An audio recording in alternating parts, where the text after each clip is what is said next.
Study with ಪರಶುರಾಮ್ಗೆ ಸ್ವಾಗತವನ್ನು ಕೋರ್ತೀನಿ. ಕಲಿಕಾ ಚೇತರಿಕೆಯ ಸರಣಿಯಲ್ಲಿ ಇಂದಿನ 9ನೇ ತರಗತಿ ಸಮಾಜ ವಿಜ್ಞಾನ ಕೋರ್ ವಿಷಯದಲ್ಲಿ ಕಲಿಕಾ ಹಾಳೆ 7 ಮತ್ತು 8ರ ಉತ್ತರಗಳನ್ನು ನೋಡೋಣ.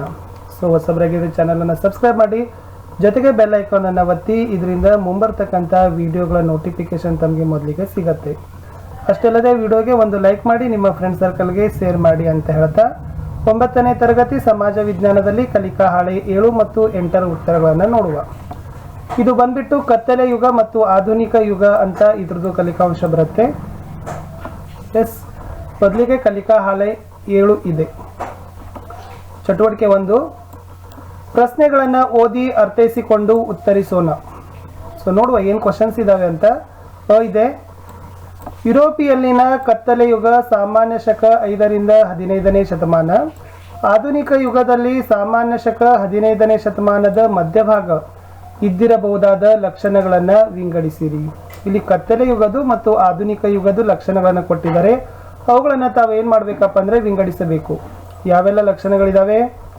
ದೇವರ ಹೆಸರಿನಲ್ಲಿ ಮೋಸ, ಪ್ರಶ್ನಿಸುವ ಮನೋಭಾವ, ವಿಚಾರವಂತಿಕೆಯ ಪುಸ್ತಕಗಳನ್ನು ಓದೋದು, ಮಾಡಿದ ತಪ್ಪಿಗೆ ಚರ್ಚ್ಗೆ ಹೋಗಿ ಪ್ರಾಯಶ್ಚಿತ್ತವನ್ನು ಮಾಡಿಕೊಳ್ಳೋದು, ವೈಜ್ಞಾನಿಕ ಮನೋಭಾವ, ಜನರನ್ನು ಗುಲಾಮರಂತೆ ಕಾಣೋದು, ಭೌಗೋಳಿಕ ಅನ್ವೇಷಣೆಯ ಆಲೋಚನೆ ಅಂತ ಒಟ್ಟು 7 ಲಕ್ಷಣಗಳನ್ನು ಇಲ್ಲಿ ಕೊಟ್ಟಿದ್ದಾರೆ.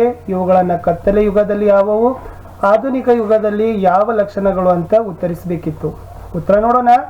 ಮೊದಲಿಗೆ ಅಂಧಕಾರದ ಯುಗದಲ್ಲಿರ್ತಕ್ಕಂಥ ಲಕ್ಷಣಗಳನ್ನು ನೋಡೋದಾದ್ರೆ, ದೇವರ ಹೆಸರಿನಲ್ಲಿ ಮೋಸ ಮಾಡ್ತಿದ್ರು, ಮಾಡಿದ ತಪ್ಪಿಗೆ ಚರ್ಚ್ಗೆ ಹೋಗಿ ಹಣ ಕಟ್ಟಿ ಪ್ರಾಯಶ್ಚಿತ್ತ ಮಾಡಿಕೊಳ್ತಿದ್ರು, ಜನರನ್ನ ಗುಲಾಮರಂತೆ ಕಾಣ್ತಾ ಇದ್ರು. ಈ 3 ಏನಪ್ಪ ಅಂದ್ರೆ ಅಂಧಕಾರ ಯುಗದ ಲಕ್ಷಣಗಳು ಆಗಿದ್ದವು.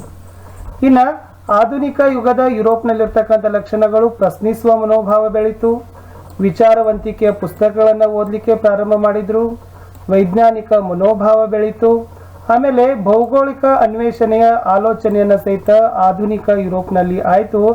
ಇಷ್ಟು ಏನಾಗಿದ್ವಪ್ಪ ಅಂತಂದ್ರೆ ಆಧುನಿಕ ಯುರೋಪ್ನ ಲಕ್ಷಣಗಳು ಆಗಿದ್ದವು. ಎಸ್, ಆದಲ್ಲಿ ನೋಡೋಣ. ಈ ಕೆಳಗಿನ ಪುನರುಜ್ಜೀವನಕ್ಕೆ ಸಂಬಂಧಿಸಿದ ಸಂಗತಿಗಳನ್ನು ನೀಡಲಾಗಿದೆ. ಅವುಗಳಲ್ಲಿ ಸರಿ ಅಥವಾ ತಪ್ಪು ಗುರುತಿಸೋಣ ಅಂತ ಕೇಳಿದ್ದಾರೆ. ಪುನರುಜ್ಜೀವನಕ್ಕೆ ಸಂಬಂಧಪಟ್ಟಂತೆ ಘಟನೆಗಳಿದ್ದಾವೆ, ಸಂಗತಿಗಳಿದ್ದಾವೆ. ಅವುಗಳಲ್ಲಿ ಸರಿ ಮತ್ತು ತಪ್ಪನ್ನು ತಾವೇನು ಮಾಡಬೇಕು, ಗುರುತಿಸಬೇಕು. ನೋಡುವ. ಒಂದೇನಿದೆ ಅಂದರೆ, ಇದು ಮೊದಲು ಇಟಲಿ ದೇಶದಲ್ಲಿ ಪ್ರಾರಂಭವಾಯಿತು ಅಂತ ಇದೆ. ಸೊ ಉತ್ತರ ನೋಡೋದಾದ್ರೆ ವಿದ್ಯಾರ್ಥಿಗಳೇ, ಎಸ್, ಇದು ಸರಿಯಾಗಿದೆ. ಅಂದರೆ ಇದು ಬಂದ್ಬಿಟ್ಟು ಸರಿ ಆಯಿತು. ಎರಡನೇದು, ಬರಹಗಾರರಿಂದ ಇಂಗ್ಲಿಷ್, ಇಟಾಲಿಯನ್ ಮತ್ತು ಜರ್ಮನ್ ಭಾಷೆಗಳಲ್ಲಿ ಸಾಹಿತ್ಯ ಶ್ರೀಮಂತವಾಯಿತು. ಇದು ಎರಡನೇ ಹೇಳಿಕೆ ಕೊಟ್ಟಿದ್ರು. ಎಸ್, ಈ ಹೇಳಿಕೆ ಏನಿದೆ, ಈ ಹೇಳಿಕೆನೂ ಕೂಡ ಏನಾಗಿದೆ, ಸರಿಯಾಗಿರ್ತಕ್ಕಂಥ ಹೇಳಿಕೆನೇ ಆಗಿದೆ. ಮೂರನೇದು, ಕೃಷಿಕ ಜೀವನವು ವಾಣಿಜ್ಯ ಮತ್ತು ಕೈಗಾರಿಕಾ ಜೀವನ ವಿಧಾನಗಳಿಗೆ ಸ್ಥಿತ್ಯಂತರಗೊಂಡಿತು ಅಂತ ಇದೆ. ಈ ಹೇಳಿಕೆ ನೋಡೋದಾದ್ರೆ ವಿದ್ಯಾರ್ಥಿಗಳೇ ತಪ್ಪಾಗಿರ್ತಕ್ಕಂಥ ಹೇಳಿಕೆ ಇದೆ. ಸೊ ಮೂರನೇ ಹೇಳಿಕೆ ಏನಿದೆಪ್ಪ ಅಂದರೆ ಅದು ತಪ್ಪು ಇದೆ. 4, ಮಾನವ ಜೀವನಕ್ಕೆ ಸಂಬಂಧಿಸಿದ ಕ್ರಮಗಳಿಗೆ ಒತ್ತು ನೀಡುವ ಪ್ರಯತ್ನವನ್ನು ನಡೆದವು ಅಂತ ಇದೆ. 4ರ ಹೇಳಿಕೆ ಸರಿಯಾಗಿದೆ. 5ನೇದು ಬಂದ್ಬಿಟ್ಟು ಪುನರುಜ್ಜೀವನ ಮೊದಲು ಆಫ್ರಿಕಾ ಖಂಡದ ದೇಶಗಳಲ್ಲಿ ಕಾಣಿಸಿತು ಅಂತಕ್ಕಂಥ ಸಂಗತಿ ಇದೆ. ಈ ಸಂಗತಿ ನೋಡಿದ್ರೆ ತಪ್ಪಿದೆ. ಸೊ 5ನೇ ಸಂಗತಿ ಬಂದ್ಬಿಟ್ಟು ತಪ್ಪು. 6ನೇದು ಮತ್ತು ಕಡೆಯದಿತ್ತು, ಈ ಕಾಲದಲ್ಲಿಯೇ ಮುದ್ರಣ ಯಂತ್ರವನ್ನು ಶೋಧಿಸಲಾಯಿತು ಅಂತ ಇದೆ. ಸೊ ಉತ್ತರ ಬಂದ್ಬಿಟ್ಟು ಅದು ಸರಿಯಾದ ಸಂಗತಿ ಆಗಿದೆ. ಇದು ಸರಿ ಇದೆ. ಮುಂದೆ ನೋಡೋಣ. ಹೊಂದಿಸಿ ಬರೆಯಿರಿ. ಸೊ ಈ ಕಡೆ ಪೆಟ್ರಾಕ್ ಇದೆ, ವಿಲಿಯಂ ಶೇಕ್ಸ್ಪಿಯರ್ ಇದೆ, ಲಿಯೋನಾರ್ಡೋ ವಿಂಚಿ ಇದೆ, ನ್ಯೂಟನ್, ಗ್ಯಾಲಿಲಿಯೋ, ಕೆಪ್ಲರ್ ಇದೆ. ಸೊ ಪೆಟ್ರಾಕ್ ಮುಂದೆ ಸರಿಯಾಗಿ ಹೊಂದಾಣಿಕೆ ಆಗ್ತಕ್ಕಂಥದ್ದಿತ್ತು. ಪುನರುಜ್ಜೀವನದ ಪಿತಾಮಹ ಅಂತಕ್ಕಂಥದ್ದು ಸರಿಯಾದ ಉತ್ತರ. ಅಂದ್ರೆ ಪುನರುಜ್ಜೀವನದ ಪಿತಾಮಹ ಪೆಟ್ರಾಕ್. ವಿಲಿಯಂ ಶೇಕ್ಸ್ಪಿಯರ್ ಇದೆ. ಸೊ ವಿಲಿಯಂ ಶೇಕ್ಸ್ಪಿಯರ್ದು ಸರಿಯಾದ ಉತ್ತರ. ಶತಮಾನದ ಕವಿ, ನಾಟಕಕಾರ ಅಂತಕ್ಕಂಥದ್ದು ಸರಿಯಾದ ಉತ್ತರ. 3ನೇದು ಲಿಯೋನಾರ್ಡೋ ವಿನ್ಸಿ ಇದೆ. ಸೊ ಲಿಯೋನಾರ್ಡೋ ವಿನ್ಸಿ ಪ್ರಸಿದ್ಧ ಚಿತ್ರಕಾರ ಅಂತ ಇದೆ ನೋಡಿ, ಅದು ಸರಿಯಾದ ಉತ್ತರ ಇತ್ತು. ಎಸ್, ಪ್ರಸಿದ್ಧ ಚಿತ್ರಕಾರ. 4ರಲ್ಲಿ ನೋಡೋಣ. ನ್ಯೂಟನ್ ಇದೆ. ಸೊ ನ್ಯೂಟನ್ ಮಾಡಿರ್ತಕ್ಕಂಥದ್ದು ಏನಪ್ಪಾ ಅಂತಂದ್ರೆ, ಎಸ್, ಗುರುತ್ವಾಕರ್ಷಣೆಯ ನಿಯಮಗಳನ್ನು ಪರಿಚಯಿಸಿದನು. ನ್ಯೂಟನ್ ಗುರುತ್ವಾಕರ್ಷಣೆಯ ನಿಯಮಗಳನ್ನು ಪರಿಚಯಿಸಿದ. ಗೆಲಿಲಿಯೋ ಇದೆ. ಸೊ ಗೆಲಿಲಿಯೋ ಏನು ಮಾಡ್ತಾನಪ್ಪ ಅಂದ್ರೆ ದೂರದರ್ಶಕ ಯಂತ್ರವನ್ನು ಕಂಡುಹಿಡಿತಾನೆ. ಕಡೆದು ಒಂದು ಉಳಿತು ಕೆಪ್ಲರ್. ಅದ್ಯಾವುದು? ಎಸ್, ಗ್ರಹಗಳು ಸೂರ್ಯನ ಸುತ್ತ ಸುತ್ತುತ್ತವೆ ಅಂತಕ್ಕಂಥದ್ದು. ಇದು ಕೆಪ್ಲರ್ನ ಬಗ್ಗೆ ಉತ್ತರ ಇತ್ತು. ಇಷ್ಟು ಕಲಿಕಾ ಹಾಳೆ 7ರಲ್ಲಿ ಇತ್ತು. ಇನ್ನು ಮುಂದೆ ಕಲಿಕಾ ಹಾಳೆ 8ಕ್ಕೆ ನೋಡೋಣ. ಇಲ್ಲಿ ಏನಿದೆ, ಕತ್ತಲೆ ಯುಗ ಮತ್ತು ಆಧುನಿಕ ಯುಗದಲ್ಲಿರುವ ನಾಮಾಂಕಿತ ಆಟ ಅಂತ ಇದೆ. ಪಠ್ಯದಲ್ಲಿ ಬಂದ ನಾಮಾಂಕಿತ ಪದಗಳನ್ನು ಗಮನಿಸಿ ಪೂರ್ಣಗೊಳಿಸಬೇಕು. ಪದಬಂಧ ರಚಿಸಿ. ಎಸ್, ಫಸ್ಟ್ ಏನಿದೆ ನೋಡಿ, ಅವರು ಕೊಟ್ಟಿದ್ದಾರೆ ಸುಳಿವು. ಪೂರ್ವ ರೋಮನ್ ಸಾಮ್ರಾಜ್ಯವನ್ನ ಹೀಗೆಂದು ಕರೆಯುತ್ತಿದ್ದರು ಅಂತ ಇದೆ. ಇಲ್ಲಿ ಬೈ ಇದೆ, ಇಲ್ಲಿ ನ ಇದೆ, ಇಲ್ಲಿ ಜ ಇದೆ. ಸೊ ಸರಿಯಾದ ಉತ್ತರ ಬರುತ್ತೆ ವಿದ್ಯಾರ್ಥಿಗಳೇ. ತಾವೇನು ಬರಿಬೇಕಾಗಿತ್ತು?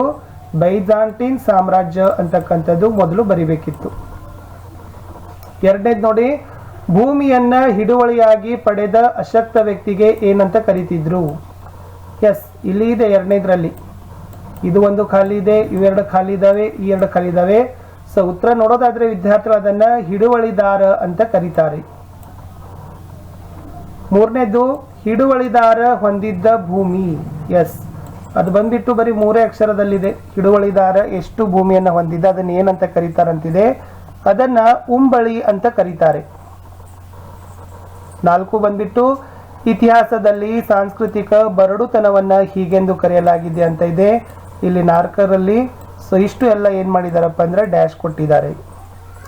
ಸೊ ಇತಿಹಾಸದಲ್ಲಿ ಸಾಂಸ್ಕೃತಿಕ ಬರಡುತನವನ್ನ ಏನಂತ ಕರೀತಾರೆ? ಅಂಧಕಾರದ ಯುಗ ಅಂತ ಕರೀತಾರೆ. ಸೊ ಇಲ್ಲಿ ಅಂಧಕಾರ ಯುಗ ಅಂತ ತುಂಬಬೇಕಿತ್ತು. ಕಡೆದಾಗಿತ್ತು, ರೋಮನ್ ನಲ್ಲಿ ಬಡವರನ್ನ ಏನಂತ ಕರಿತಿದ್ರು? ಎಸ್, ಅದನ್ನ ತಾವೇನ್ ಮಾಡಬೇಕು? ಫಸ್ಟ್ ಮತ್ತು 3ನೇ ಅಕ್ಷರ ತುಂಬಬೇಕಿತ್ತು. ಅದು ತುಂಬಿದ್ರೆ ಈ ಉತ್ತರ ಸರಿ ಆಗ್ತದ. ಗೊತ್ತಾಗಿರ್ಬೋದು. ರೋಮನ್ ನಲ್ಲಿ ಬಡವರನ್ನ ಏನಂತ ಕರೀತಾರೆ? ಪ್ಲೇಬಿಯನ್ ಅಂತ ಕರೀತಾರೆ. ಎಸ್, ನೋಡಿ ಎಷ್ಟೊಂದು ಸರಳ ಇತ್ತು ಸಮಾಜ ವಿಜ್ಞಾನದಲ್ಲಿ. ಇವತ್ತು ಕಲಿಕಾ ಹಾಳೆ 7 ಮತ್ತು 8ರಲ್ಲಿರ್ತಕ್ಕಂಥ ಅಭ್ಯಾಸ ಚಟುವಟಿಕೆಗಳ ಉತ್ತರಗಳನ್ನ ಕಂಡುಕೊಂಡಾಯ್ತು. ಸೊ ಮತ್ತೆ ಸಿಗ್ತೀನಿ ಮುಂದಿನ ಭಾಗದಲ್ಲಿ. ನಾವುಗಳು ಹಿಂದಿಯಲ್ಲಿನೂ ಕೂಡ ಏನು ಮಾಡ್ತಾ ಇದ್ದೀವಿ, ವಿಡಿಯೋಗಳನ್ನು ಹಾಕ್ತಾ ಇದ್ದೀವಿ. ದಯಮಾಡಿ ವಿಡಿಯೋಗಳನ್ನು ನೋಡಿ ಫ್ರೆಂಡ್ ಸರ್ಕಲ್ಗೆ ಶೇರ್ ಮಾಡಿ ಹಾಗೂ ಲೈಕ್ ಮಾಡಲು ಮರೆಯದಿರಿ. ನಮ್ಮ ಟೆಲಿಗ್ರಾಮ್ ಗ್ರೂಪ್ ಇದೆ, ಅದಕ್ಕೂ ಕೂಡ